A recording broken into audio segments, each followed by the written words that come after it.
Hi, this is Greg Lehman. Welcome back to Sunday Simmerings. I'm going to take a few minutes today to kind of wrap up this little mini series we've been doing on wisdom. And I want to talk a little bit about how I use some of the things I've been learning here that have gotten underscored to me, some of the best things I need to do when I'm coaching clients. I work with a lot of different entrepreneurs, and this all has struck me as being very relevant. Some of it is help me understand why what we do is effective, and some is helping with new things. But one of the first thing I would say that we always do, and is critically important, is encourage them to start with purpose, both for their business and just how does doing this business keep you on track with your life purpose. This relates back to the concept of wisdom, meaning that it starts by being in awe of God. There is a divine purpose for your life, and this business needs to fit into it, or it isn't something you need to be doing. This is very helpful for people in the process that they always go through to try and make it happen, because it gets really hard.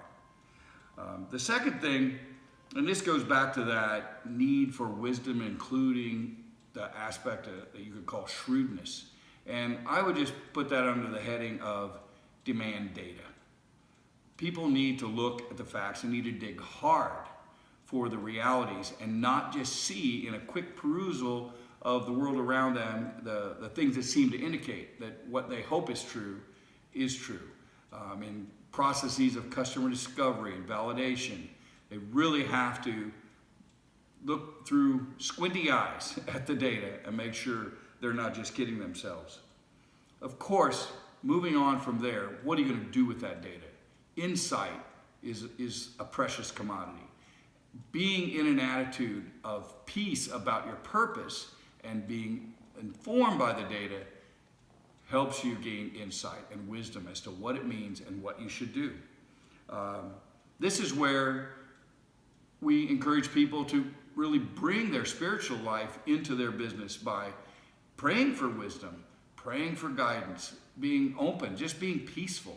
Whatever you do to connect to the divine, you need to do it in context of your business.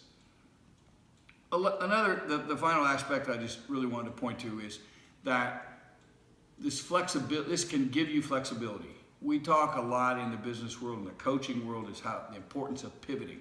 That means I thought I should go this way and now I'm going to turn and go this way. Well, what do you pivot on readily, quickly, flexibly? That would be the tactics. If you're grounded in purpose, you need to hold to that until it takes a lot more to get to pivot to a different purpose. But these are all different elements of wisdom that apply to creating value in the world. And as I said last week, innovation, solving problems in a way that creates value that people haven't seen before, is an act of wisdom. And generally speaking, that's exactly what we're coaching people to do. Hope you have increased wisdom, increased peace, and a deep sense of purpose in everything you're pursuing. Thank you.